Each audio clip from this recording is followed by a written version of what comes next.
It is August, and I am thrilled because that means it is Battleathon month. This year in August, I'm going to be hosting a competitive-based readathon called Battleathon. It is assassin-themed, and there are 4 different houses that are all competing to become the King's Assassins. It's a bracket-style readathon, and its sole purpose is for you to read books that you think you're going to enjoy. You're going to get points for all of your stars, and the higher the star rating, the more points that you get. So, we're going to try to fill up this entire TBR with 4 and 5 star predictions. Things that I think that I am going to love, that is going to get whatever team I'm rooting for all of the points, and I am beyond excited for this TBR. So if you guys are interested in Battleathon, you can check out all the information down in my description box. It'll link you to the announcement video, as well as who's co-hosting it with me and how to join. So you guys should definitely check that out. I think it's going to be a great month and a lot of fun. I feel like I've been reading a lot of mediocre books lately, and I just need some wins. I need some hits. And I think I told you guys not too long ago that I am in my romantasy era, and as much as I love my chunky fantasies, I need to embrace it. I need to embrace the romantasy, embrace the fan row, and so that's what we're gonna do this month. We're gonna go hard and we're going to embrace the fan row. I'm gonna be playing my TBR game, TBR Bluff. If you guys have no idea, you've never seen anything about TBR Bluff before, it's super simple. I roll 5 die, and then whatever combination they land on leads me to a prompt, and I can only clear the board once I have gotten 5 in a row. It's really simple. I think once you guys see it, it'll make plenty of sense. Okay, so I do have a couple of mandatory book club books that we need to get on the TBR. If I'm not able to get them on, we'll talk about them at the end, but I'm scared. I don't know how this board is gonna go. It was already looking kind of full, and we can't clear it even if I get 5 in a row until the TBR is over. So I have got to make the way that the board looks at the beginning work and hopefully not add a bunch of extra rolls. So we're gonna see how nice this board is to me this month. Okay, this board is a little too full for my liking, but we're just gonna jump on in there. TBR Bluff, roll number 1. Okay, so that started off pretty good because we have 3 4s, a 5, and a 1. 3 4s is still on the board, and normally I would choose chaos. Normally I would just go for it and we would roll again, but first person is pretty easy, and I need all the help that I can get this month. We're not gonna play risky. Okay, so for our first roll, we did okay, and we got 3 4s, which ended up being a first-person book. I feel like this one's not going to be too bad because a lot of my romantasy is in first person, so let me see what I can find. I think I am going to put on the Everqueen by L.J. Andrews. Yes, this is the Everking. I don't currently own the Everqueen. I really need to try not to be buying more books because A, I don't have any room, and B, I'm getting beautiful special editions of this series. Absolutely gorgeous, so I don't need to buy any more books. But the Everqueen is the sequel to Everking, and it is closing out the duology of The Serpent and the Songbird. I liked this book. I didn't love it quite as much as I wanted to. It was like a higher 3, lower 4 star for me. But looking back on it, I remember a lot of things that I enjoyed about it. I'm hoping that because book 2 apparently has a lot of really good plot, that I'm going to love the plot of book 2 and be just completely hooked. I'm predicting at least a 4 star, if not a 5 star for that one. This one is about pirates, and we have the daughter of one of the kings that accidentally allows the Fae of Under the Sea to come back into their lands after they were banished many years ago, and Eric decides that he is going to kidnap her to get revenge on her father. It was a lot of fun, and I cannot wait to dive back into this series. TBR Bluff, roll number 2.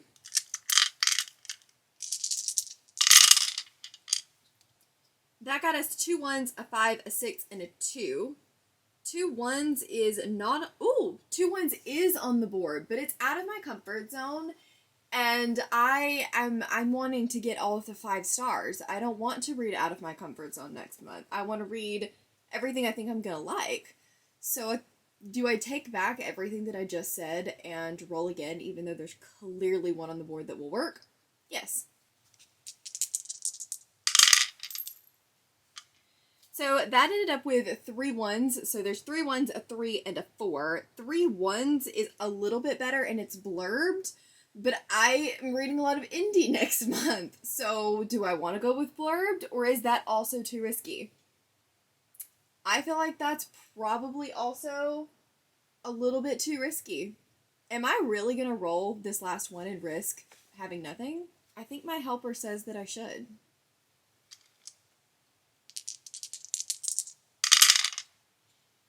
Well, that was risky because now I only have the 2 ones, and technically speaking, because I have it, I have to use it. So, TBR buff roll number 2 is out of my comfort zone. TBR bluff, roll number 2 got me 2 2s, which was out of my comfort zone. And I'm not sure I pulled any books that are truly out of my comfort zone. I do have one that we're gonna stretch because, again, the whole point of this readathon, the whole point of August is for me to read books that I think I'm gonna enjoy. So I don't wanna just throw on a book for the sake of throwing on a book. I want to make sure that it is still something I'm going to like, even if it is out of my normal comfort zone, which honestly right now could literally just be anything that's not romantasy. But what we're going to go with is Leather and Lark by Bryn Weaver. This is a dark contemporary romance, and while dark romance is not completely out of my comfort zone, contemporary romance has been. I really haven't been reading a lot of that. I was terrified to read book 1. It was definitely out of my comfort zone, but I loved it. I had a great time with Butcher and Blackbird, so I'm very excited to see what this couple gets up to. I've heard it has very different vibes from Butcher and Blackbird, but people seem to be liking it equally just for different reasons, so I'm very hopeful that I fall into that camp. The audiobooks for these are a lot of fun. I just need to get on this. It's a sequel. I need to be reading sequels, so I think even though it's a little bit of a stretch, we're gonna make it work. TBR bluff, roll number 3. That got us 2 5s, a 1, a 6, and a 4. 2 5s is not on the board anymore, I don't think. We have 3 5s, and we have 2 5s and 2 3s, and 2 5s and 2 4s. I think that I am going to keep my 2 5s and re-roll the rest. Okay, so that got me 2 5s and 2 2s, but that's not on the board anymore either. 2 2s is. 2 2s is up there. Decisions. Decisions must be made. Do I just roll the 4 and then I at least can use the 2 2s if I don't get it? Steal the book would be fun though. We're just gonna re-roll this one. We're gonna see what we get. This is a big gamble because it's like 2 out of 6. Oh, okay, that got us 3 2s, which is not on the board. So we end up going with new to TBR anyway.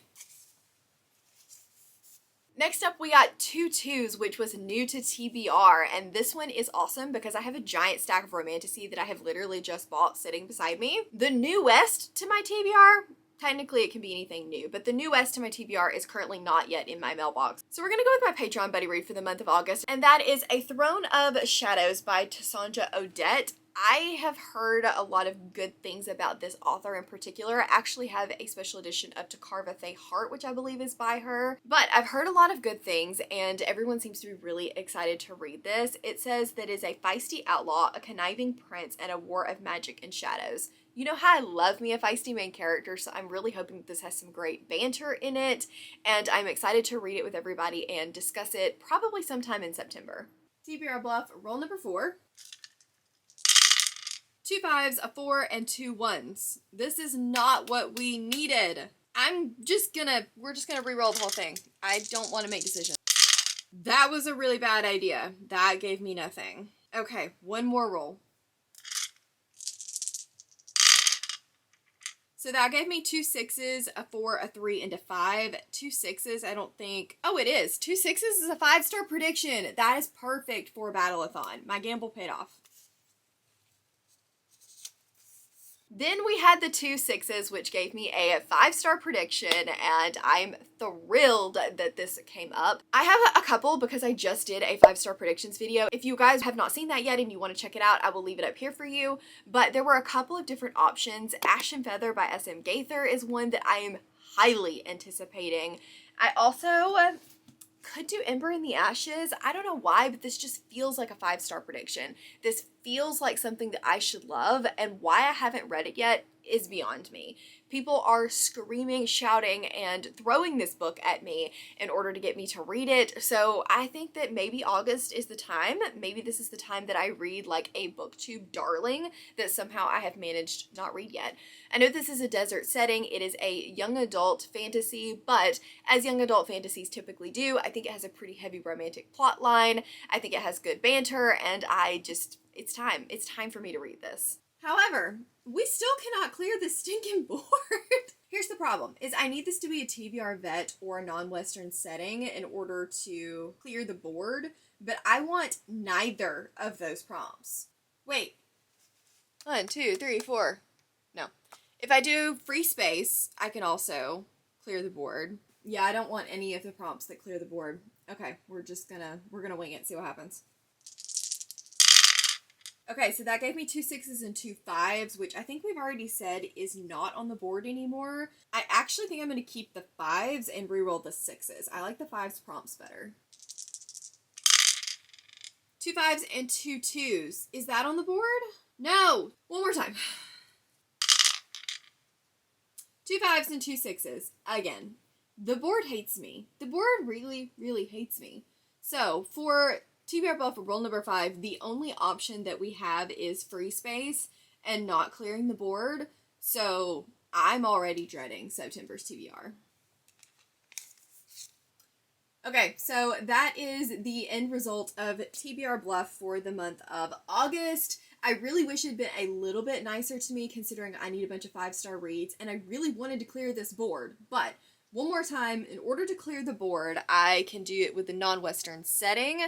I can do it 1, 2, 3, 4, 5. I literally just told you guys, literally just said, if I get free space, then I can clear the board. How many of you were screaming at me that I can clear the board? Everyone? I thought so. Okay, I can clear the board. And last but not least, we got free space, which I was the dodo and literally said, this is going to clear the board, and then I sit there and go, I can't clear the board. You guys, I don't know what's wrong with me. I think that preparation for this readathon has literally fried my brain. But we are able to clear the board with that, and thank goodness, because that thing was getting very full, and the fact that I have not had to bust out the Wheel of Doom yet is honestly a miracle. But an author that I've never read is really easy for me this month. I have so many of these books that are authors that I haven't read from before that I am just itching to get my hands on. I think I'm going to go with Road of Bones by Demi Winters. This is going to be the August pick for the Between the Book Covers book club, which is hosted by Melissa from the Bookmar. I will leave all of the information for that down in the description box for you guys, but I am so excited to read this with Melissa and Cassidy. She's going to be co-hosting as well.